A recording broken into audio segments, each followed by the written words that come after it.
ABP news पर यह वक्त है सबसे बड़े डिबेट शो महादंगल का। आज महादंगल में चर्चा यूपी से महाराष्ट्र तक की करेंगे। यूपी में जहां बुलडोजर एक्शन को लेकर सवाल है, वहीं महाराष्ट्र में अकबरुद्दीन ओवैसी के 15 मिनट वाले बोल पर बवाल है। पहली बात यूपी के बुलडोजर एक्शन से जुड़ी खबर की करेंगे। आज बुलडोजर कार्रवाई को लेकर यूपी सरकार को हाईकोर्ट से लेकर सुप्रीम कोर्ट तक की फटकार झेलनी पड़ी है। बहराइच में 23 घरों पर बुलडोजर चलाने की कार्रवाई को लेकर जहां इलाहाबाद हाईकोर्ट की लखनऊ बेंच ने सख्त रुख अपनाते हुए सरकार से गंभीर सवाल पूछे हैं, वहीं 5 साल पुराने बुलडोजर एक्शन को लेकर सुप्रीम कोर्ट ने यूपी सरकार को 25 लाख रुपए का अंतरिम मुआवजा देने का आदेश दिया है। इस मामले में बिना नोटिस दिए एक व्यक्ति का पुश्तैनी घर गिरा दिया गया था, जिसको लेकर सुप्रीम कोर्ट ने नाराजगी भी जताई है। उधर महाराष्ट्र में एआईएमआईएम प्रमुख असदुद्दीन ओवैसी के छोटे भाई अकबरुद्दीन ओवैसी के एक भाषण को लेकर हंगामा मचा हुआ है। संभाजीनगर में अपनी पहली चुनावी रैली के दौरान अकबरुद्दीन लोगों को 15 मिनट की याद दिला रहे थे।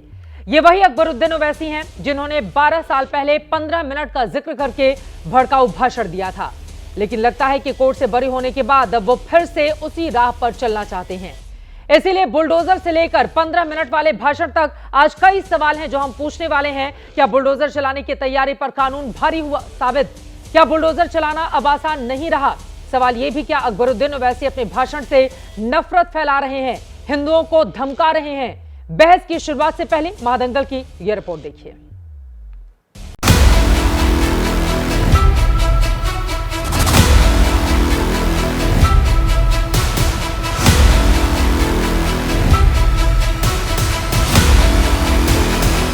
यूपी के बहराइच में बुलडोजर एक्शन पर ब्रेक जारी है। पिछले महीने बहराइच में दंगे के बाद मुख्य आरोपी अब्दुल हमीद के घर समेत 23 घरों के खिलाफ बुलडोजर एक्शन की तैयारी की गई थी, लेकिन इस केस में हाईकोर्ट ने सख्त रुख दिखाया है। इलाहाबाद हाईकोर्ट ने कहा है, जब आप किसी संरचना को ध्वस्त करने का प्रस्ताव रखते हैं तो इसे चुनिंदा तरीके से नहीं किया जा सकता है। ये सुनिश्चित करना होगा कि हर कदम पर कानून का पालन किया जाए। भारतीय जनता पार्टी, उसको देश के संविधान में विश्वास नहीं है। वो गैर कानूनी रूप से बुलडोजर चलाना चाहती है, जिसपे देश की न्यायपालिका ने ब्रेक लगाने का काम किया। उत्तर प्रदेश में भारतीय जनता पार्टी की सरकार में अवैध संपत्तियों पर, अवैध निर्माण पर नियम के विपरीत कहीं बुलडोजर नहीं चला है। इस मामले में अगली सुनवाई 11 नवंबर को होगी। उधर यूपी में बुलडोजर एक्शन के 5 साल पुराने एक मामले में सुप्रीम कोर्ट ने आज याचिकाकर्ता को 25 लाख का मुआवजा देने का निर्देश दिया है। महाराजगंज जिले में हाईवे को चौड़ा करने के नाम पर 2019 में बिना नोटिस दिए मकान गिराया गया था। अब सुप्रीम कोर्ट ने 25 लाख रुपए का अंतरिम मुआवजा याचिकाकर्ता मनोज टिबड़ेवाल को देने के लिए कहा है। साथ ही राज्य के मुख्य सचिव से पूरे मामले की विभागीय जांच और कार्रवाई के लिए भी कहा है। चीफ जस्टिस की अध्यक्षता वाली बेंच ने इस आदेश की कॉपी सभी राज्यों को भेजने के निर्देश दिए। वहीं यूपी से दूर महाराष्ट्र के संभाजीनगर में असदुद्दीन ओवैसी के भाई अकबरुद्दीन ओवैसी ने अपने भाषण में 15 मिनट का जिक्र करके एक बार फिर से महाराष्ट्र और देश की राजनीति गरमा दी है। कैंपेनिंग का टाइम 10 बजे, अभी 15 मिनट बाकी है। अरे भाई 15 मिनट बाकी है, सब्र करिए ना। वो मेरा पीछा छोड़ती है ना मैं। ओवैसी के इस 15 मिनट वाले बयान को 12 साल पहले दिए गए उनके भाषण से जोड़ा जा रहा है। 2012 में भी अकबरुद्दीन ने 15 मिनट वाला भड़काऊ बयान दिया था। उस वक्त उन्होंने कहा था कि देश से 15 मिनट के लिए पुलिस हटा दो तो पता चल जाएगा कि कौन ताकतवर है। इस बयान को लेकर अकबरुद्दीन के खिलाफ केस दर्ज हुआ था, जेल भी गए, लेकिन बाद में कोर्ट ने उन्हें संदेह के आधार पर बरी कर दिया था। कैंपेनिंग का टाइम 10 बजे, अभी 15 मिनट बाकी है। अरे भाई 15 मिनट बाकी है, सब्र करिए ना। वो मेरा पीछा छोड़ती है ना मैं।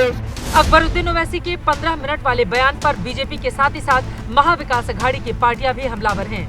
हिंदू समाज को एकजुट रहने की हम बात करते हैं तो उसमें किसी को भी दुख अथवा क्रोध होना नहीं चाहिए। हमारा समाज बढ़ता है तो इनका वोट बढ़ता है। देश के कानून को ललकारा है तो उन्हें मुंह तोड़ जवाब देश के नागरिक ही देंगे। हम हरियाणा जीत रहे थे तो केजरीवाल आ गया। महाराष्ट्र में हम बहुत अच्छी तरह जीतने की स्थिति में हैं। एमआईएम हो, केजरीवाल हो, तो बी टीम है और बी टीम बुलाई जाती है इनकी जब इनको लगता है, तो बी टीम अपना काम कर रही है। बीजेपी जान गई ना, महाराष्ट्र का अल्पसंख्यक ये महाविकास आघाड़ी के साथ है। ये बात बीजेपी को विचलित कर गई तो बी टीम को उतार दिया। उधर महाराष्ट्र के वाशिम में मुख्यमंत्री योगी ने छत्रपति शिवाजी महाराज के नाम पर एकजुटता का संदेश दिया। छत्रपति शिवाजी महाराज जिस एकजुटता का प्रदर्शन करके हिंदवी साम्राज्य की स्थापना किए थे, उन्हीं से प्रेरणा लेकर के मैं बार बार आपसे कहता हूं कि बंटिए मत, क्योंकि जब भी बटे थे तो कटे थे। एक है तो नेक है, हमें बटना नहीं है, एकजुट होना है। दिल्ली से निपुण सहगल के साथ bureau report, ABP news.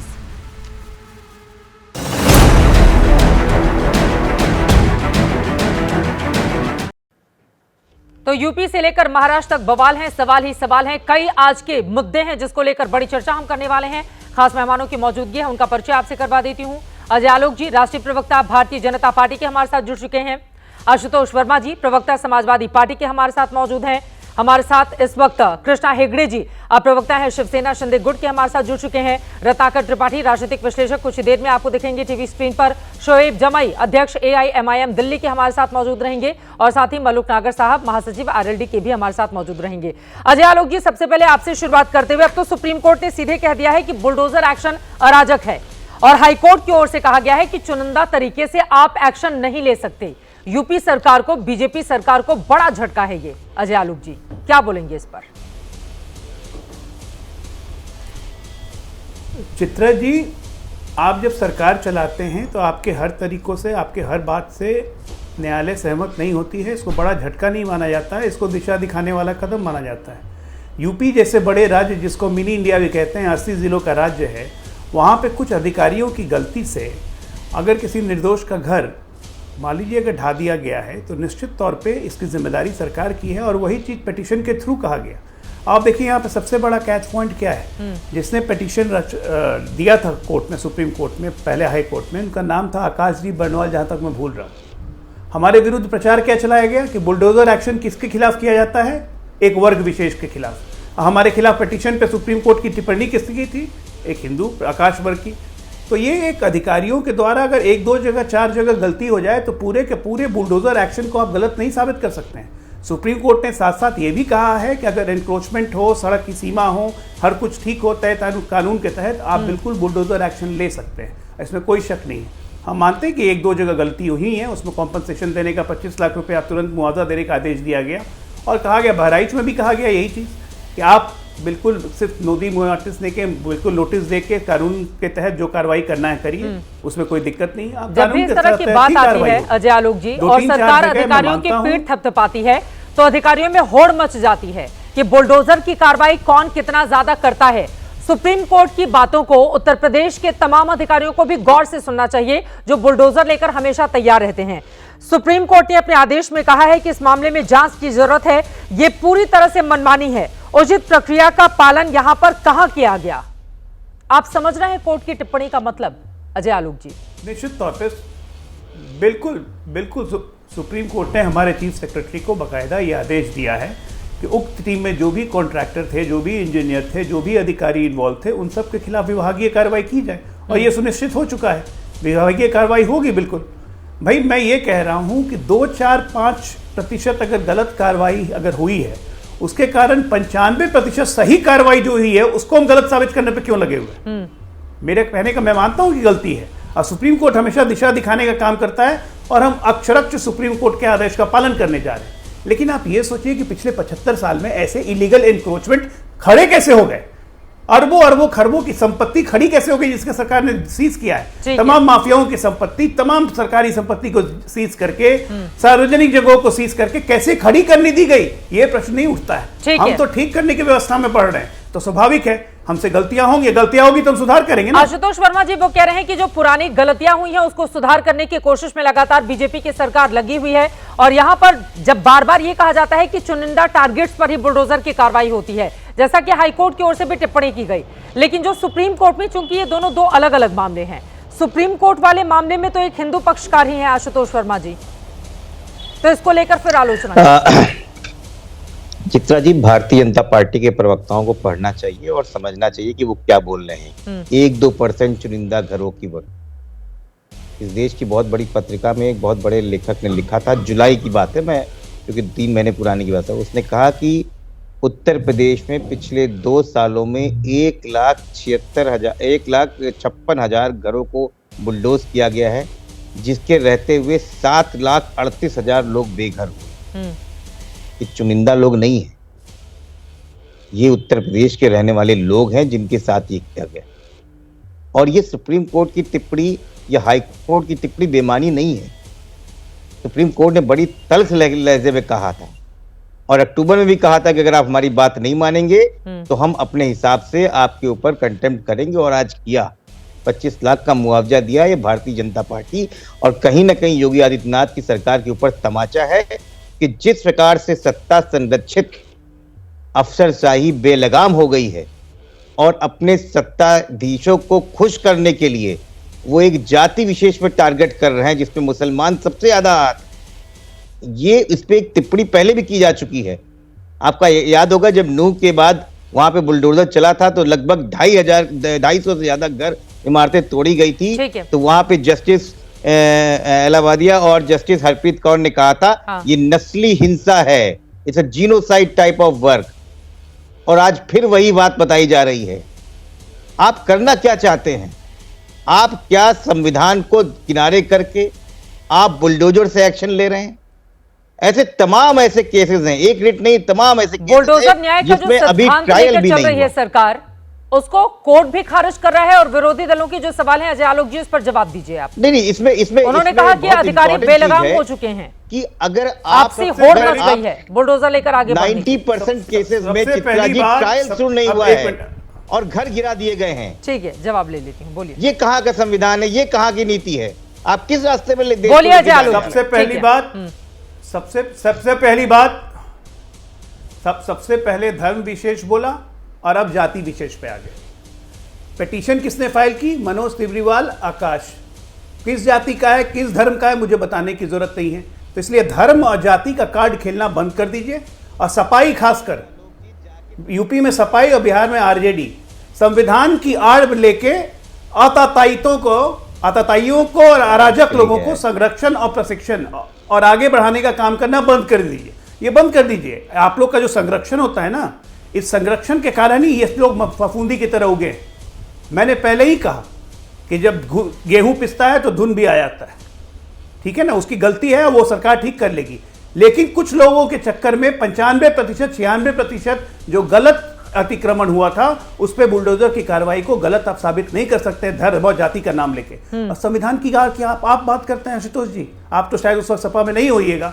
Mulayam Singh Yadav ने सिमी के आतंकवादियों को छोड़ दिया था इसी संविधान का सहारा लेके, कानून का सहारा लेके। और तब इसी हाई कोर्ट ने कितनी सख्त टिप्पणियां की थी उसके हिसाब से तब तो पूरी की पूरी सरकार को जेल के पीछे होना जाना चाहिए था। जैसा आप कह रहे हैं कि कंटेम्प्ट किया है, इनको तमाचा लगाया है, 25 लाख का चांटा लगाया है। अगर अभी वो बात सही है तब तो उस वक्त मुलायम सिंह और उनकी पूरी कैबिनेट को जेल के पीछे जाना चाहिए था।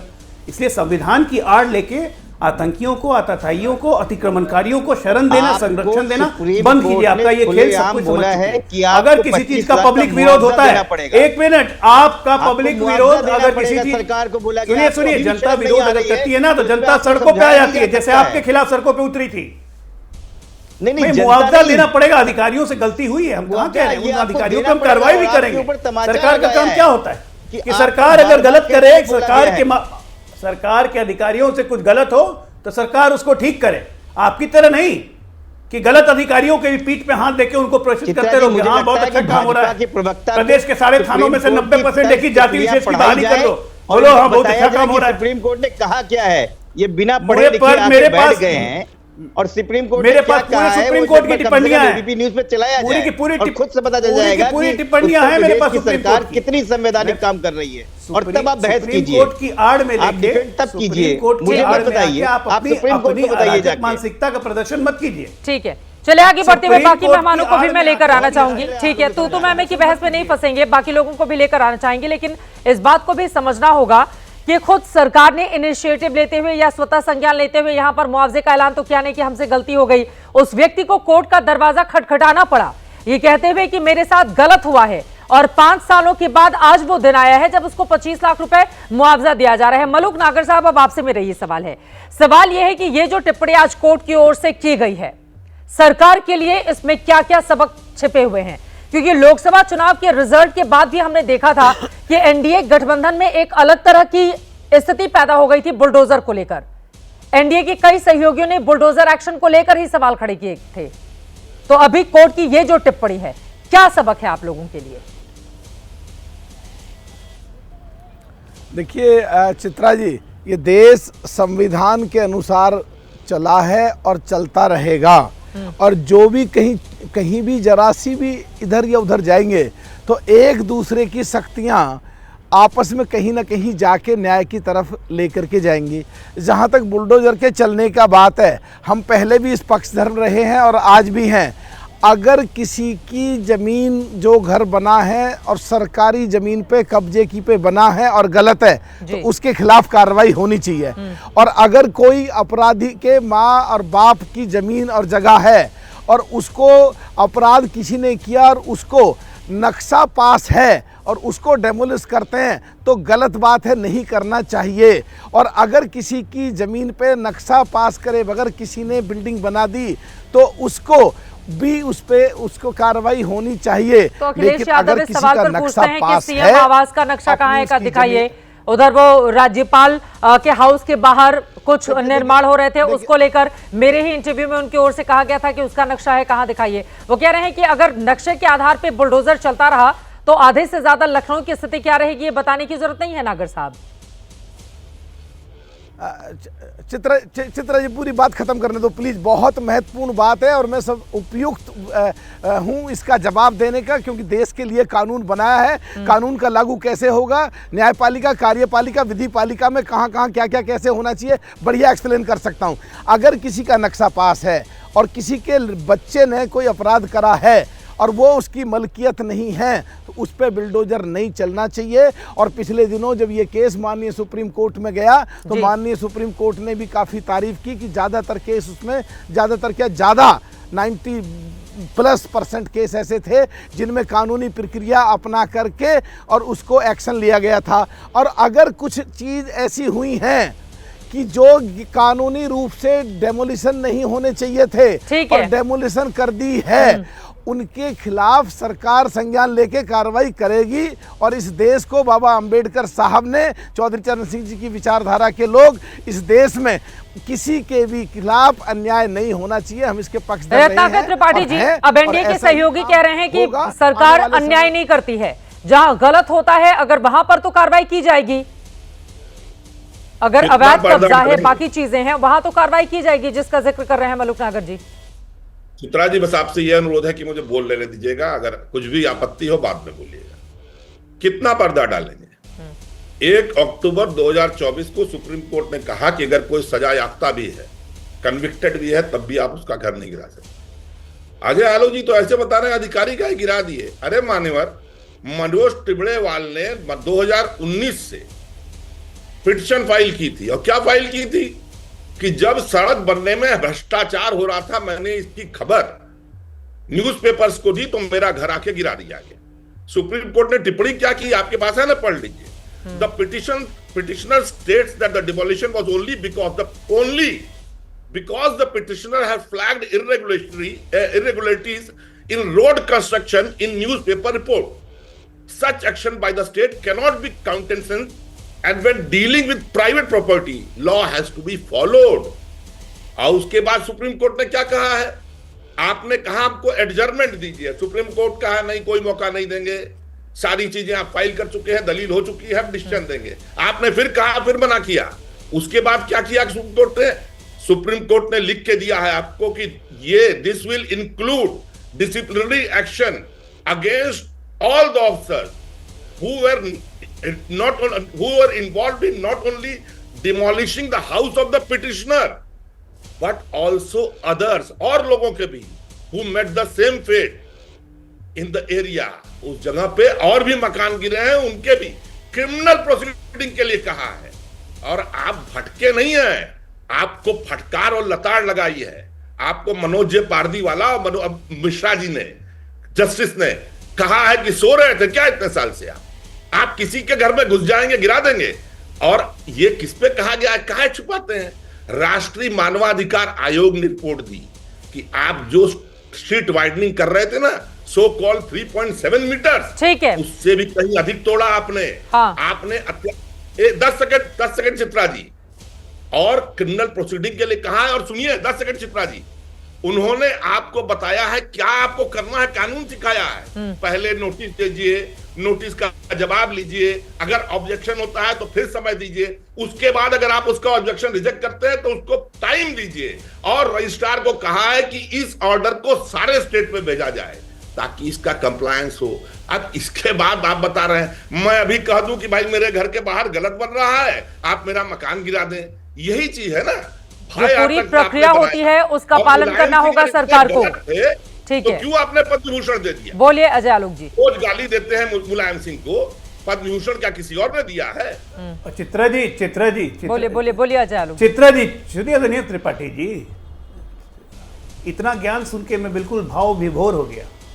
मेरी बिल्कुल आत्मा ज्ञान से तृप्त हो गई जो त्रिपाठी जी ने और आशुतोष जी ने मुझे ज्ञान दिया। बता रहे थे कि जैसे मुझे बहुत खुशी हुई आज देश में कम से कम संविधान, अब देश में, अब बीच में नहीं मैं बोल रहा था आपके, सुनिए ना आराम से सुनिए। मुझे आज बहुत खुशी हुई देख के कि इस देश के 2 प्रबुद्ध नागरिक वापस से संवैधानिक संस्थाओं की इज्जत करने लगे, चाहे वो सुप्रीम कोर्ट हो, चाहे वो राष्ट्रीय मानवाधिकार आयोग हो। कम से कम आपके मुंह से इज्जत के फूल निकले इन दोनों के बारे में, मेरे लिए अति प्रसन्नता की बात है। राह दिखाने वाले हमारे सुप्रीम कोर्ट हैं, राह दिखाइए उत्तर प्रदेश सरकार को। सरकार संविधान पे ही चलती है, सब कुछ हम ठीक कर लेंगे। आप जरा जवाब दे सकते हैं कि पिछले 75 साल में इतने अतिक्रमण हुए क्यों? क्या आप जवाब दे सकते हैं कि सपा के सांसद, सपा के एमएलए इतनी सरकारी संपत्ति हड़प करके बैठे क्यों थे? क्या आप जवाब दे सकते हैं कि आपके कांग्रेस के 16 एमएलए, 4 एमपीज के घर गिराए गए हैं और उन पे क्रिमिनल प्रोसीडिंग्स चल रही है, क्यों बने, कैसे बन गए? क्या जवाब दे सकते हैं? और अखिलेश नक्शा दिखाइए। 5 साल उस घर में मुख्यमंत्री के घर में रहे, तब नक्शे की याद नहीं आई, आज नक्शे की याद आ रही है, क्योंकि पता है कि अगले 25-30 साल तक उस घर का आसपास भी नहीं देखेंगे, तब तक हो सकता है वो मुख्यमंत्री निवास कहीं शिफ्ट हो जाए। तो ये सब और कुछ नहीं है चित्रा जी, ये सब खिसियानी बिल्ली खंबा नोचे, कुछ नहीं मिला। सुप्रीम कोर्ट भी अच्छा लगेगा नहीं तो Supreme Court is infallible. Supreme Court के जज अभी डीवाई चंद्रचूड़ साहब ने आप लोग को कितनी अच्छी ज्ञान की बातें 2 दिन पहले दी है, वो समझ में नहीं आया। फैसला इनके अनुकूल हो जाता है तो सुप्रीम कोर्ट बहुत अच्छा है, फैसला है अगर सरकार के प्रतिकूल होता है तो सुप्रीम कोर्ट बहुत अच्छा है, इनके अनुकूल नहीं रहेगा तो सुप्रीम कोर्ट बहुत खराब। ये इकोसिस्टम जो है ना, इस इकोसिस्टम को तबाह करने की जरूरत है देश में, और वो होगा। और आपके इस तरह से टिप्पणी करने से, मुझे ज्ञान देने से बुलडोजर एक्शन रुकेगा नहीं। मलूक जी, मैं आपके पास आऊंगी, 2 लाइन में रत्नाकर त्रिपाठी जी अपनी बात कह लीजिए, उसके बाद आशुतोष जी। हाँ बोलिए। 20 जी, नगर पालिकाएं जब होती थी तो नक्शे पास नहीं होते थे, और हमने किसी ने हमारा विरोध किया इसलिए उसका मकान नहीं गिराया, नोटिस दी, चस्पा किया, फिर गिराया, तब केस चल रहा है। आप उस चीज को नहीं कर सकते ज्ञान। अरे आप सुप्रीम कोर्ट की इज्जत करेंगे? सुप्रीम कोर्ट ने जब अधिकार का विभाजन कर दिया कि दिल्ली सरकार के अधिकार होंगे, केंद्र सरकार के होंगे, तो आपने कैबिनेट मिला के सुप्रीम कोर्ट का डिसीजन। ठीक है, वहां तक नहीं जाते हैं, बुलडोजर पर ही रहते हैं। आज जिस मुद्दे को लेकर हम यहाँ पर चर्चा करने के लिए बैठे हैं उसी पर रहते हैं। ठीक है, आपने अपनी बात कह दी है। मलूक नागर साहब हाथ उठा रहे हैं, शोएब जमी जी मैं आ रही हूँ, कृष्णा हेगड़े जी भी हमारे साथ है, एक भी टिप्पणी नहीं हो पाई है। मलूक साहब पहले अपनी जल्दी से बात कह लीजिए 2 लाइन में, बोलिए। जी मुझे, हाँ चित्रा जी, मैं ये कह रहा हूँ जो हमारे राजनीतिक विश्लेषक जो कांग्रेस के पदाधिकारी बैठे हुए हैं, इनको कहो 70s लास्ट में और 80s शुरू में माननीय इंदिरा गांधी जी और माननीय संजय गांधी जी के ज़माने में पुरानी दिल्ली में जामा मस्जिद के साथ कितना बुलडोजर करा, क्या हुआ क्या नहीं हुआ, पूरे देश ने देखा। इमरजेंसी में क्या हुआ, पूरे देश ने देखा। अब मुझे एक बात कहनी है, land acquisition act 2014 amendment act के तहत वो एक अलग विषय है, जहां अनऑथराइज कंस्ट्रक्शन है वो अलग विषय है। ठीक है सर, इस पर तर्क वितर्क कितने भी किए जाएं, लेकिन ये बात भी सही है कि अगर कोई दोषी नहीं है तो उसका कंस्ट्रक्शन इस तरह से नहीं गिराया जा सकता। ये बड़ा सवाल है। नहीं, बाकी लोगों की बात नहीं हो पाएगी ना सर, आप ही लोगों में मैं रह जाऊंगी। कृष्णा हेगड़े जी भी हमारे साथ शिवसेना शिंदे गुट से हैं, हमारे साथ बैठे और भी मेहमान बैठे हुए हैं, मैं सीधे उनका रुख कर लेती हूँ। मुझे लगता है कि अब जरा शोएब जमी जी आपके पास आते हुए, क्योंकि जब बटेंगे तो कटेंगे वाला नारा योगी आदित्यनाथ लगाते हैं तो आप लोग हमलावर हो जाते हैं उनके ऊपर कि ये विभाजन करना चाहते हैं, विभाजनकारी शक्तियां हैं, ये हैं वो है, दुनिया भर की बातें। अब आप ही के पार्टी के अगर यहां पर अकबरुद्दीन ओवैसी ये 15 मिनट वाली धमकी देंगे जो बीजेपी आरोप लगा रही है, क्या बताना चाहते हैं इसके जरिए? वो क्या ये माहौल नहीं खराब करना चाहते हैं? ये 15 मिनट वाली धमकी का क्या मतलब है शोएब जमी जी महाराष्ट्र में? नहीं, ये तो बड़ा हास्यास्पद बात है भाई। कल का कल अकबरुद्दीन ओवैसी साहब की औरंगाबाद के आम खास मैदान में रैली थी। मैंने पूरा बयान सुना है। लगभग 9:45 पे जो है पब्लिक जो है वहाँ से उठ के जाना चाह रही थी, और या फिर कह रहे पब्लिक जो है यहाँ से काफ़ी उत्साहित हो रही थी। तो उन्होंने कहा कि भाई सब्र रखो, अभी 15 मिनट और बचा है, 10 बजे तक आखिरी कैंपेनिंग होती है। इसमें कौन सी गलत बात है बताइए? ये तो नॉर्मल से सिंपल सी बात है कि भाई सब्र रखो, 15 मिनट अभी बचा है, अभी 9:45 हुए हैं, 10 बजे। मुझे नहीं लगता कि ये तो वो तेवर अब अपोजिशन अब जो यहाँ से विरोधी वाले बयान को लेकर शोएब जमई जी वो जेल भी जा चुके हैं। हालांकि संदेह के आधार पर कोर्ट ने उनको छोड़ भी दिया था, लेकिन ये जो 15 मिनट है वो खुद कह रहे हैं ये 15 मिनट मेरा पीछा नहीं मसला है। हाँ, उन्होंने खुद ही कहा ये 15 मिनट पीछा नहीं छोड़ती है। नहीं, मैं इसकी तुलना करता हूं। आप बताइए, इसमें तो यहाँ से जो कोर्ट का निर्णय आया पूरा देश जानता है, और उसमें उनको यहाँ से निर्दोष करार दिया गया संदेह के आधार अब एक यहाँ से उन्हीं के अपोजिशन में सुनिए, बीजेपी में जो नितेश राणे ने जो खुलेआम कहा कि हम मस्जिदों में घुस के मुसलमानों को मारेंगे, उस पर तो कोई एक्शन नहीं हो रहा है। उस पर तो यहाँ से बीजेपी ने कोई यहाँ से कार्रवाई नहीं की। क्यों आप अपने नेताओं को क्यों? हमारे यहाँ तो किसी ने कुछ 15 मिनट, अरे भाई 9:45 से 10 बजे के बीच में 15 ही मिनट होता है। जाहिल जो वो लोग होंगे उसे एतराज करेंगे, बाकी अच्छे लोग तो एतराज नहीं करेंगे। सबको पता है कि भाई 15 ही मिनट होता है 9:45 से 10 के बीच में। मुझे लगता है वो मुद्दा नहीं है, मुद्दा बुलडोजर जस्टिस पे है, जो आज यहाँ से टॉपिक जिसपे चल रहा है। दोनों ही मुद्दा है। देखिए, सुप्रीम कोर्ट ने बीजेपी के महत्व का जी मैं अपने चर्चा कर रहा हूँ, इसलिए आपसे जी मैं इसलिए चर्चा कर रहा हूँ कि माननीय सुप्रीम कोर्ट ने बीजेपी के मंसूबों पर बुलडोजर चला दिया है। लगातार 2 ऐसे फैसले और 2 ऐसी टिप्पणियां सुप्रीम कोर्ट की आई है जिससे इनकी पूरी चाल चरित्र और चेहरा, और कौन नहीं जानता, ये तो झूठ बोलते हैं भाजपा के प्रवक्ता कि नहीं जी ऐसा है, कानून हम फॉलो कर। कौन नहीं जानता कि राजनीतिक महत्वाकांक्षा के तहत और एक नैरेटिव बनाने के लिए बुलडोजर जस्टिस को ये कहा जाता है। क्यों? जब कोई अपराधी अपराध करता है उसके बाद ही आपको उसका घर लीगल या इलीगल दिखता है, और जब करते भी हैं तो उसमें बताइए बहराइच में इन्होंने कौन सा फॉलो कर लिया? आप किस पक्ष का? जिसका यहाँ से पीड़ित लोग हैं, जहां जिन्होंने दंगे किए, मोटरसाइकिल के बाइक शोरूम जला दिए, हॉस्पिटल जला दिए, उन सब पे तो कोई कार्रवाई नहीं हुई। जिन्होंने मुसलमानों के घर जला दिए, उनके कौन से आपने बुलडोजर जाकर के वहां पे एक्शन ले लिया, या उनके घर क्यों जला दिए? आप सिर्फ एक पीड़ित का यहाँ से आप उसमें भी यहाँ से अभी हाईकोर्ट ने रोक लगा दी। अब सवाल यह है कि हाईकोर्ट भी रोक लगा रहा है, सुप्रीम कोर्ट भी रोक लगा रहा है, क्रिमिनल्स के बुनियाद पर कि भी क्रिमिनल इनका है यहाँ से हिस्ट्री, इसलिए हम चलाएंगे। तो मुझे बताइए, फिर कुलदीप सेंगर पे 28 केस है, ब्रिजेश सिंह पे यहाँ से 106 केस है, जौनपुर में धनंजय सिंह के पास 46 केस है, राजा भैया के पास 31 केस है। इतने सारे क्रिमिनल हैं जो भाजपा के साथ समर्थन में आ गए, तो आपको लगता है वो तो सब दूध के धुले, उन पे ऊपर बुलडोजर नहीं चलेगा। अगर ये लीगल इलीगल स्ट्रक्चर्स और यहाँ से नक्शे के पास कराए हुए निकाले जाए ना, तो सही आप कह रहे हैं कि कई लोगों का घर टूट जाएगा, और उसमें बीजेपी के कई नेता और मंत्री भी शामिल हो गए। इसलिए मैं अपनी बात खत्म करता हूं, इसलिए हमारे दोस्त फिर जवाब दें। अरे सुन लीजिए, अरे सुनिए, ये हमारे दोस्त प्रवक्ता अजय आलोक जी अपनी बेटियों के लिए अमेरिकी नागरिकता के लिए क्या कहना, राम मंदिर पे सुप्रीम ये राष्ट्रीयता और नागरिकता की बात मत करो। असदुद्दीन ओवैसी का बयान, अरे राम मंदिर की बात कर, नागरिकता सही है, अमेरिकी नागरिकता सही है गलत? असदुद्दीन ओवैसी के हिसाब से मैं असदुद्दीन ओवैसी का बयान कोट कर रहा हूं। आपकी बेटियां भारतीय नागरिक है या अमेरिकी नागरिक? फैसला सही है गलत? सर वो मुद्दा नहीं है ना। अरे आप बोलिए कि नागरिक हैं, वो मुद्दा नहीं है ना। हम अपने देश के मुद्दे पर रहते हैं ना सर। किसी के घर तक हम लोगों की आदत ये क्यों हो गई है कि लोगों के घर के अंदर झांककर देखने लगे कि उनकी बेटी की नागरिकता कहाँ है, उनकी पत्नी की नागरिकता कहाँ है? मुद्दे पर रहते हैं ना सर। अजय आलोक की बेटी या उनका परिवार हमारे लिए इम्पोर्टेंट है। हमारे लिए बुलडोजर या फिर अकबरुद्दीन ओवैसी का ये जो बयान है, क्या वो देश की एकता अखंडता को तोड़ने वाला है? वो बयान है, बिल्कुल इंपॉर्टेंट नहीं है ना। ये उनकी बेटियों पर इस वक्त चर्चा हो रही है। कृष्णा हेगड़े जी प्लीज सर, मैं इसकी इजाजत नहीं दे सकती कि आप किसी के घर में घुसिए और झांकिए कि किसकी बेटी किसका कहाँ की नागरिकता लेकर चल रही है। अभी जिस मुद्दे पर बैठे हैं उस पर रहते हैं ना। अब अजय आलोक जी, मैं आपके पास आऊंगी। कृष्णा हेगड़े जी की एक भी टिप्पणी नहीं हो पाई है, वो बहुत देर से हमारे साथ जुड़े हुए हैं, बहुत देर से।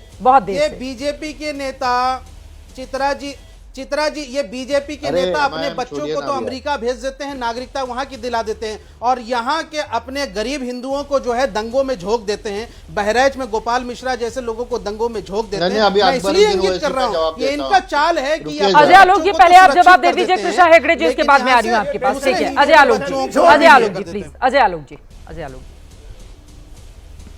ये है सवाल। देखिए, मैं एक लाइन में कहता हूं, ये बेशर्मों की तरह बात करना छोड़ दीजिए, ठीक है ना। नंबर 1, मैंने साफ साफ पूछा, जहां तक मेरे बच्चों की बात है तो मेरे बच्चे, मेरी बेटी 22-23 साल की हो गई है, मेरे राजनीति में आने के पहले वो नागरिक बन गई थी, इसलिए सवाल मत कीजिए। कल वो वोट देके भी आई है, by the way, voting right हो गई है, वो एडल्ट सवाल होगा, उसकी बात तो कीजिए मत, कोई फायदा नहीं होगा, आपकी घटियापन दिखेगा, इससे राष्ट्रभक्ति कोई फर्क नहीं है। मेरा एक सवाल था आपसे, सुप्रीम कोर्ट पे, एक मिनट, राम मंदिर के फैसले पर सुप्रीम कोर्ट सही या गलत? राष्ट्रभक्ति का राम मंदिर पे के फैसले पे सुप्रीम कोर्ट सही या गलत? आप जवाब नहीं देंगे, और असदुद्दीन ओवैसी जवाब दे चुके हैं कि सुप्रीम कोर्ट का हर फैसला सही नहीं होता है, इसलिए सुप्रीम कोर्ट की थाली में जाना बंद कीजिए। और हाँ, शोएब जमाई, 15 मिनट बोलने के लिए काफी अगर नहीं है, हमारे लिए 5 मिनट बहुत काफी है। तुम्हारे लिए 15 मिनट काफी नहीं है ना, हमारे लिए 5 मिनट बहुत काफी है। हम अपनी बात 5 मिनट में खत्म कर लेते हैं, हम अपनी बात 5 मिनट में खत्म कर लेते हैं, उनको अपनी बात कहने के लिए 15 मिनट काफी है, नहीं थे ना, हम अपनी बात 5 मिनट में खत्म कर देते हैं। इसलिए ये धमकाने की कोशिश करिएगा मत दोबारा, कोई धमकी से डरने वाला नहीं है, 5 मिनट काफी है, 15 मिनट बहुत दूर की बात हो गई सर। मुझे लगता है ना कि शोएब जमाई जी, अजय आलोक जी प्लीज, शोएब जमाई जी, मेन मुद्दे पर शोएब जमाई जी, आपके परिवार में शोएब जमाई जी, आपके परिवार में शोएब जमाई जी, अभी 15 मिनट है, उससे ज्यादा वक्त बचा हुआ है, 20-25 मिनट बचे हुए। शोएब जमाई जी, आपके परिवार में तो हमारे किसी पैनलिस्ट को नहीं पता होगा कि कौन क्या करता है, आपके बच्चे क्या करते हैं, महिलाएं क्या करती हैं। मुझे लगता है कि लोगों के घर में ताक झांक करना छोड़ देना चाहिए। जब हम मुद्दे पर नहीं सर, आप मेरी बात सुनिए, जब हम मुद्दे पर बात करने आए ना, तो हमें लोगों का जो टाइम है उसको खराब नहीं करना चाहिए, और किसी भी बच्चे को पूरा हक है कि वो अपने हिसाब से देख सके कि उसके लिए बेहतर करियर कहाँ है। प्लीज सर, हम मुद्दे पर रहते हैं कि देश के भीतर क्या माहौल बिगाड़ने के लिए इस तरह के बयान दिए जा रहे हैं। वो 15 मिनट का बयान देते हैं तो अजय आलोक धमकी भरे अंदाज में 5 मिनट का बयान देते हैं। मैं इस पर ज्यादा डिस्कशन करना चाहूंगी बजाय इसके कि किसका बच्चा कहां पर पढ़ाई कर रहा है और कहां का नागरिक है। कृष्णा हेगड़े जी, आपके पास आते हुए, शोएब जमाई ने जो बातें कही हैं, वो कह रहे हैं कि उन्होंने तो केवल टाइम देखकर कहा था कि 15 मिनट अभी बाकी और 15 मिनट में मैं अपना नारा या जो भी रैली है वो कंप्लीट कर लूंगा। तो इसको लेकर आप लोग इतना बवाल क्यों कर रहे हैं महाराष्ट्र में? आप लोगों को क्यों लगता है कि वो धमकाने वाले अंदाज में सामने आए हैं? चित्रा जी, गए बार उन्होंने 15 मिनट का जिक्र किया तो उनको 15 दिन जेल में रहना पड़ा। तो इस बार शायद वही खुद डर गए, इसके लिए घड़ी देख के बता रहे थे कि 15 मिनट, लेकिन महाराष्ट्र में कोई डरने वाला नहीं है। जैसे अजय आलोक जी ने कहा, हमको हमारी बात रखने के लिए 3 मिनट बस है, तो 3 मिनट आप जरा मुझे दे दीजिए। कहीं पे निगाहें और कहीं पे निशाना, ऐसे अकबरुद्दीन ओवैसी है, हिंदुस्तान विरोधी, पाकिस्तान समर्थक, हिंदू और मुस्लिम की एकता के बीच में तोड़ने वाले, और ऐसे लोग जो है अभी इलेक्शन कमीशन को उनके जो बयान है उनका जांच लेना चाहिए, उनके ऊपर केस दर्ज करना चाहिए। मैं तो उनको न्योता देता हूँ, फिर से महाराष्ट्र आओ, फिर से कैंपेनिंग में आओ, फिर से बयान देखो, इलेक्शन कमीशन और महाराष्ट्र पुलिस की फिर ताकत देखो।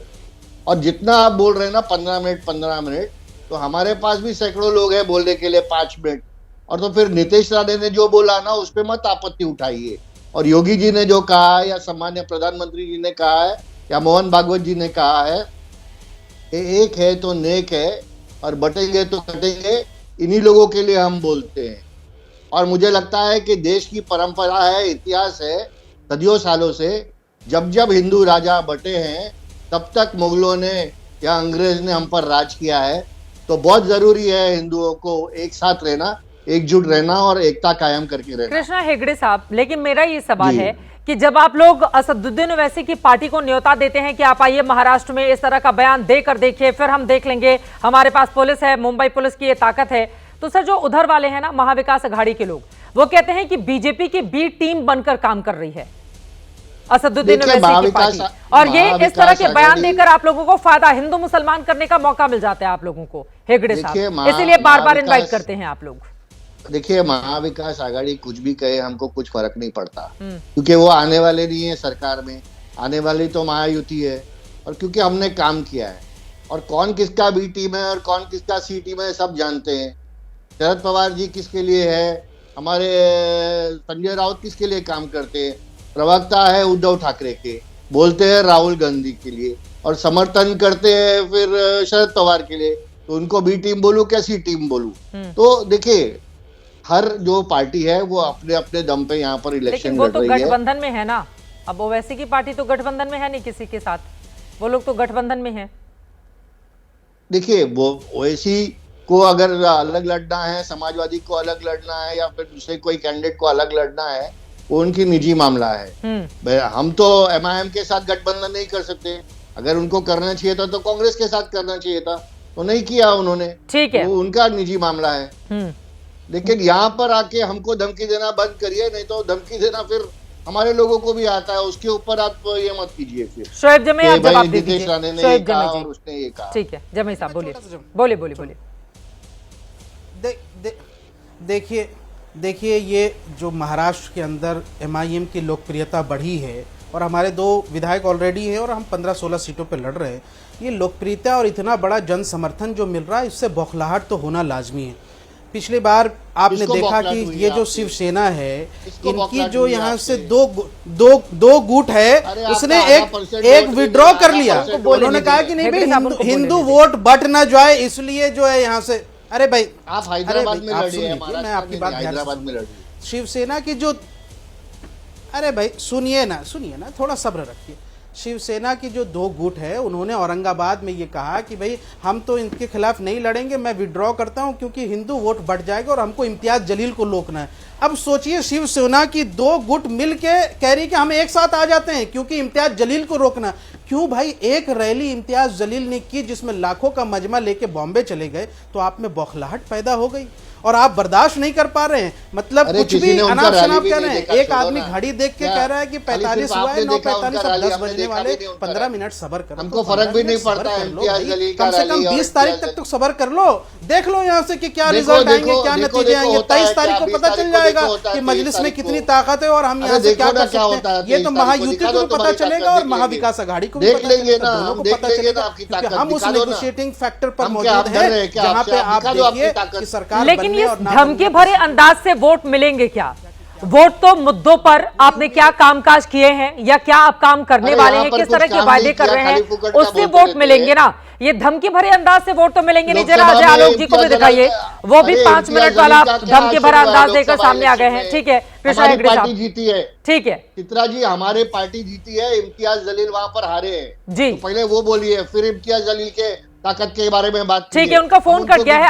आपकी बात मैं उन तक लेकर जाऊंगी। आप कह रहे हैं कि आपकी पार्टी वहां से जीत हासिल की है, लेकिन अजय आलोक जी, आपको हिसाब देना है महाराष्ट्र में, उत्तर प्रदेश में भी जो उपचुनाव हो रहे हैं यहां पर भी आपको हिसाब देना है। तो हिसाब देने के बजाय बटेंगे तो कटेंगे और धमकी भरे अंदाज में सामने आना कि हिंदुओं एक हो जाओ, अगर अलग हो जाओगे तो कटेंगे, इस तरह का बाला नारा, आपको लग रहा है इसके जरिए वोट हासिल होगा? देखिए, ये बात चुनाव की नहीं है चित्रा जी, ये बात हिंदू के अस्तित्व की है। खासकर जब अस्तित्व देख रहे हैं हम कि बगल में खत्म हो रहा है, एक बगल में खत्म हो चुका है पाकिस्तान में, बांग्लादेश में खात्मे की ओर बढ़ चुका है, और हिंदुस्तान के भी कई हिस्सों में जहां पे हम अल्पसंख्यक हैं, कई जिलों में लगभग 150 से 200 जिले हैं जहां हम अल्पसंख्यक हो चुके हैं। हमारे अस्तित्व की बात है। अगर अपने अस्तित्व को बचाने के लिए नारा दिया जाता है कि एक रहेंगे, नेक रहेंगे, एक रहेंगे, सेफ रहेंगे, और बटेंगे तो निर्ममता से कटेंगे, तो कोई गलती नहीं है। जिंदा रहेंगे तभी राजनीति करेंगे, तभी सत्ता में आएंगे। कोई जबरदस्ती धर्म परिवर्तन करवा देना, ये जाके कोई जबरदस्ती काट दे तो यहाँ पे टीवी पे बैठ के आपके सामने बात करने नहीं आएंगे। और जिस तरह से निर्लजता के साथ 15 मिनट को डिफेंड करते हैं, तो आज बता देते हैं वो जमाना गया कि 15 मिनट में ये कर लेंगे। अपनी बात कहने के लिए फिर से कह रहा हूँ, 15 मिनट इनको लगते होंगे। इस दिन हम एक रहेंगे ना, हमें अपनी बात कहने में 1 सेकंड भी नहीं लगेगा। इसलिए ये जो पॉलिटिकल नारा नहीं है, ये हमारे अस्तित्व का नारा है, ये अपने आप को आगे बढ़ाने का नारा है, और इसी नारे के साथ चलेंगे। और ये जो छद्म सेकुलर हिंदू जितने बैठे हुए हैं, मैं आपको आज बता रहा हूं, और ये लड़ाई जो हो रही है, ये शोएब जमई और राजद और कांग्रेस इन सब की, ये भाईजान के लिए लड़ाई है। ये कोई हिंदुओं की लड़ाई नहीं है कि भाईजान किसके पीछे रहेंगे, ये लड़ाई उसी की है। ये जितनी भीड़ देख रही है ना, ये देख के हमें टेंशन नहीं होती है। ये देख के पैल्पिटेशन रत्नाकर त्रिपाठी का बढ़ता है, आशुतोष वर्मा का बढ़ता है क्या मुसलमान गया, भाईजान गए, भाईजान को बचाने के लिए कुछ भी करेंगे, उसके लिए देश को मिट्टी में मिला देंगे, कुछ भी करेंगे। यही कारण है कि आज तक मुसलमानों का भला नहीं किया इन लोगों ने, सिर्फ मुसलमानों का शोषण किया। आलोक जी, इसी बात से तो महाविकास अघाड़ी में डर रहता है। और अब तो शिवसेना उद्धव गुट के प्रवक्ता भी बोल रहे हैं कि मुस्लिमों का वोट हमारी तरफ है, कोई गलतफहमी में नहीं रहे। उससे तो बीजेपी का ही फायदा होता है ना, जब मुस्लिम वोट बढ़ता है तो। मैं फिर कहता हूं कि हम लोग यहाँ पे बीजेपी का फायदा या हिंदू मुस्लिम के डिवीजन पे नहीं बैठे हुए। आप कितनी बार मैं कह चुका हूं कि इस देश के 200 कठमुल्लों मुसलमानों को अलग कर दीजिए और उनसे नेतृत्व क्षमता मुसलमान बिरादरी हटा दे, इस देश के मुसलमानों को भला हो जाएगा। कि सबसे ज्यादा शोषण करने वाले वही हैं। ये वक्फ बोर्ड में बैठे हुए जितने लोग हैं, ये सब के सब महान फंड काट के बैठे हुए हैं, जो कि मुसलमानों का शोषण करने के लिए बैठे हुए हैं। और उनको सपोर्ट करने के लिए ये अलग अलग तरह से इकोसिस्टम आता है, कोई प्रवक्ता बन के, कोई राजनीतिक विश्लेषक बन के, कोई अलग अलग से। बीजेपी एक चश्मे से पूरे देश को देखती है, चाहे हिंदू हो चाहे मुसलमान हो। उसका सबूत है पिछले 10 साल में हमारे किए गए कार्य। गवाह है आप, उस जिले के गांव की गवाह है जहां पे सारे घर मुसलमानों के बने हुए थे और बीजेपी को एक भी वोट नहीं मिला। रामपुर का वो गांव आप ही ने रिपोर्ट किया था वहां से।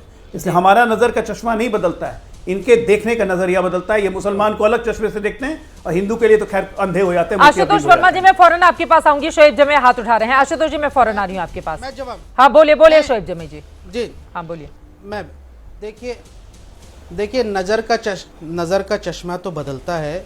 अजय आलोक जी हमारे अच्छे मित्र रहे हैं, बिहार में राजनीति में बहुत उनका नाम है, उनके परिवार का नाम है, मैं सम्मान करता हूँ। चलिए एक बात थी, कोई बात हो गई, मुझे नहीं लगता कि वो बुरा मानेंगे। लेकिन बिहार में जिस पार्टी में वो थे उनके साथ भी हमारा अच्छा संबंध है और बिहार के नीतीश जी के साथ मुसलमानों का बहुत अच्छा संबंध रहा है। और मैं भी यहाँ से कई प्रोग्राम्स में शामिल रहा हूँ। लेकिन अब मुझे अफसोस होता है कि उनका नज़रिया क्यों बदल गया। क्या बिहार के मुसलमानों ने नीतीश जी को समर्थन नहीं किया था? आज भी वो साथ हैं वहाँ पे बिहार में। आपने नज़रिया बदल लिया बंधु, हमने नज़रिया नहीं बदला है। हम तो शुरू से एक साथ लेके चल रहे हैं। और मोदी जी के भाईजान की बात नहीं होती क्या? फिर क्यों मोदी जी ट्रेन में और मेट्रो में तस्वीरें खिंचाते हैं टोपी वाले मुसलमानों को? वही जालीदार टोपी, आप वही यहाँ से शेख से मिल के तस्वीरें खिंचाते, ये हमारे भाईजान हैं। अरे अरब के शेखों को तो भाईजान कहते हैं और भारत के गरीब मुसलमानों को आप दुश्मन समझते हैं। तो इस पर जरा विचार कीजिएगा। नज़र का चश्मा आपका बदला है, हमारा नहीं बदला। हम आपसे भी आज ही इतनी भी मोहब्बत करते हैं जितना 2017 में और 18 में आपसे बिहार में हम मोहब्बत करते थे। आप बदल गए हैं, कम से कम अब तो मत बदलिए। साथ लेके चलिए, साथ लेके चलेंगे तो यहाँ से देश का भला होगा। बांटने की कोशिश करेंगे तो फिर यहाँ से बिगाड़ पैदा होगा। आशुतोष वर्मा जी, लेकिन आप लोगों को चिंता होती है क्या जब MIM की ओर से या उसके बड़े नेताओं की ओर से भड़काऊ बयान दिया जाता है और सामने जो भीड़ खड़ी होती है हजारों की तादाद में, वो उत्साहित हो जाती है? तो आप लोगों को इस तरह के नारे परेशान करते हैं? क्योंकि जब ध्रुवीकरण वाली पॉलिटिक्स बीजेपी करती है, जो आप ही लोग उसके ऊपर आरोप लगाते हैं, और मुस्लिम वोट बढ़ता है तो उसका फायदा तो उसी पार्टी को होता है। आप लोग भी महाराष्ट्र में चुनाव लड़ रहे हैं, 9 सीटों पर उपचुनाव यूपी में है। आशुतोष जी देखिए चित्रा जी, मुस्लिम वोट समाजवादी पार्टी को मिलता है, इसका मतलब ये नहीं कि मुस्लिम वोट ही समाजवादी पार्टी को मिलता है। हमारे 37 सांसदों में 33 सांसद जो है वो हिंदू भी हैं। ये भारतीय जनता पार्टी भूल जाती है। इस देश की तीसरी सबसे बड़ी पार्टी, उत्तर प्रदेश की सबसे बड़ी विपक्षी पार्टी है। तो हिंदू, मुस्लिम, सिख, ईसाई, क्योंकि हम समानता की बात करते हैं, हम समाजवाद की बात करते हैं। और ये जो लोग बांटने की बात करते हैं, जो चुनाव आते ही हिंदू खतरे में पड़ जाता है। अरे हम पूछते हैं कि 2 दिन पहले प्रधानमंत्री मोदी क्या कह रहे थे कि इनकी पॉपुलेशन यहाँ से परगना में यहाँ से यहाँ हो गई है। तो सवाल तो भारतीय जनता पार्टी और प्रधानमंत्री मोदी से पूछा जाए कि 2014 में आपकी सरकार है, 2024 चल रहा है, 10 साल में कौन काट रहा है और कौन बांट रहा है? कहां से घुसपैठिए चले आ रहे हैं? छत्तीसगढ़ में जहां पे, झारखंड में जहां पे आप प्रचार कर रहे हैं, 2014 में जब आपकी डबल इंजन की सरकार थी तो 2014 से 19 तक आपकी ही सरकार थी। तो भारतीय जनता पार्टी सिर्फ डराने का काम करती है। आपकी भैंस चुरा के लेके चले जाएंगे, आपकी बहू बेटियों को उठा के लेके चले जाएंगे, आपको घंटा नहीं बजाने देंगे, आपको आरती। अगर डर ना दिखाए भारतीय जनता पार्टी तो इनको एक वोट नहीं मिलेगा। ये जानते हैं कि इस देश की राजनीति में जब तक सांप्रदायिक ध्रुवीकरण नहीं करेंगे, भारतीय जनता पार्टी को एक वोट नहीं मिलने वाला, एक वोट नहीं मिलने वाला। ये एक बार बेरोजगारी लड़ाई और मैं इस पे क्या कहते हैं, महंगाई पे लड़ाई करके दिखाएं। हम कहते हैं भारतीय जनता पार्टी के प्रधानमंत्री बहुत बड़ी छाती है, आप बात कीजिए ना, 2 करोड़ रोजगार की बात कीजिए, क्यों नहीं करते हैं? रोज क्यों बड़े बड़े चेक बांटते रहते हैं कि आज ये कर देंगे वो कर देंगे? आप क्यों नहीं पेट्रोल डीजल की बात करते हैं? अब तो उसकी बात ही नहीं करनी है। आप क्यों नहीं किसानों की आमदनी की बात करते हैं? लेकिन भारतीय जनता पार्टी ने इतना निकृष्टम नारा को अपने साथ लेके आया है। मुझे बहुत दुख है कि भारत की राजनीति में एक बटेंगे कटेंगे जैसा इतना घटिया नारा उसको इन्होंने आत्मसात किया है। इसका इनको बैकफायर मिलेगा। देश की जनता इस तरीके की निगेटिव पॉलिटिक्स के साथ नहीं चलती है। ठीक है अजय आलोक जी, आप इस पर जवाब दे दीजिए, फिर बाकी लोगों के पास आऊंगी। 4 जून के बाद एक अद्भुत राजनीतिक हालत हो गए हैं देश में। 99 वाली पार्टी अपने आप को जीता हुआ समझती है, खुद अपने आप को तीसरी नंबर की पार्टी भी अपने आप को पता नहीं कहाँ की समझती है। मैं सोचता हूँ कि हमेशा मुझे लगता है देख के कि बच्चा ऊँट जो होता है ना, जब जवान हो जाता है चलता है तो उसको लगता है कि सबसे बड़ा लंबा मैं ही हूँ, और जब वो पहाड़ के पास से गुजरता है तब भी अगर उसको लगे कि सबसे लंबा मैं ही हूँ तो इसका मतलब कुछ मानसिक अवस्था का दोष है, या राहुल गांधी इफेक्ट कहिए, जो भी है इसी में रहिए आशुतोष जी, कोई दिक्कत नहीं है। भारतीय जनता पार्टी को एक वोट ना मिले, अपने वोट को भारतीय जनता पार्टी को वोट देखिए। 23 करोड़ वोट है, आप 2 करोड़ भी मिले आपको वोट, कहाँ से क्या बोलते रहते हैं। मैं तो कुछ भी, आप अच्छे पढ़े लिखे आदमी हैं, अन्य सफाई की तरह नहीं है, लेकिन कुछ सोच समझ के बोला कीजिए ना। यहाँ पे हम मुद्दों पे चुनाव लड़ रहे हैं, और मैंने पहले ही बोला छद्म सेकुलर हिंदुओं को लिए सबसे बड़ा खतरा है। तलवारें उठेंगी या काटने के लिए उठेंगी ना, ये 15 मिनट वाले लोग जितने हैं देश में, सबसे पहले आप ही कटेंगे, हम लोग नहीं कटेंगे। हम इसलिए एक करना चाहते हैं कि एक रहिए, एक है तो सेफ है। ठीक है रत्नाकर त्रिपाठी जी, यही वाला नारा लगाकर हरियाणा में भी उन्होंने माहौल बना दिया और अपने पक्ष में जीत कर ली। यही वाला नारा महाराष्ट्र में लग रहा है। फिर आप लोग कह रहे हैं महंगाई, बेरोजगारी, किसान का मुद्दा, पहलवान का मुद्दा, ये मुद्दा तो अभी था ना हरियाणा में भी। आपको लग रहा है कि बाजी पलट जाएगी महाराष्ट्र में, वहां पर कुछ कमाल हो जाएगा आप लोगों की पार्टी के लिए? चित्रा जी, आपसे अपेक्षित अनुमति लेकर के सबसे पहले मैं लोक गायिका शारदा सिन्हा जी को श्रद्धांजलि अर्पित करता हूं। इस देश को कटपुल्लों से नहीं, कटमहंतों से खतरा है। जो बंटवारे की बात करते, बंटवारा का नारा किसने सबसे पहले लाया पता है आपको चित्रा जी? बात राम की करते हैं, का आचरण रावण का करते हैं। दानवेंद्र मकराक्ष की हत्या के बाद रावण ने खड्ग उठाया और कहा, सुम्बादीप वासियों, अगर तुमको जीवित रहना है तो एक हो जाओ, मेरे साथ हो जाओ। जो मेरे साथ होगा वो बचा रहेगा, जो नहीं होगा वो काट दिया जाएगा। वयम रक्षामा, मैं रक्षा करूंगा। दुर्भाग्य देखिए, नौसेना का जो बोध वाक्य है वयम रक्षामा है, क्योंकि वो पूरे देश की सेनाओं की रक्षा करती है। और जो आपके भाजपा वालों का वयम रक्षामा क्या है, वो बंटवारा करती है। मेरे साथ हो जाओ, नहीं कट जाओगे। कितने % वोट पाए आप अजय आलोक जी? 43%। पिछली बार 36%। बाकी अगर 20% मुसलमान मान भी लेंगे आप, तो 43 हिंदुओं का हम लोग भी पाए, जिनको आप कहते हैं अहंकार से भरा। अहंकार आपके अंदर है।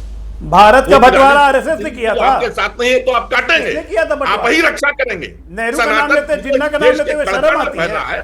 चलिए ठीक है, वक्त हमें इतने की इजाजत देता है। आप तमाम मेहमानों का बहुत धन्यवाद हमारे साथ महादंगल का हिस्सा बनने के लिए। तू डाल मैं पास इसी तर्ज पर इस वक्त उत्तर प्रदेश से लेकर महाराष्ट्र तक की राजनीति आगे बढ़ रही है, लेकिन जो दावे या फिर नारे गढ़े जा रहे हैं उनमें से किसका दिखेगा दम, इस पर रहेगी एबीपी न्यूज की नजर। इसी के साथ महादंगल में अभी के लिए बस इतना ही। देश और दुनिया की तमाम खबरों के लिए आप देखते रहिए एबीपी न्यूज।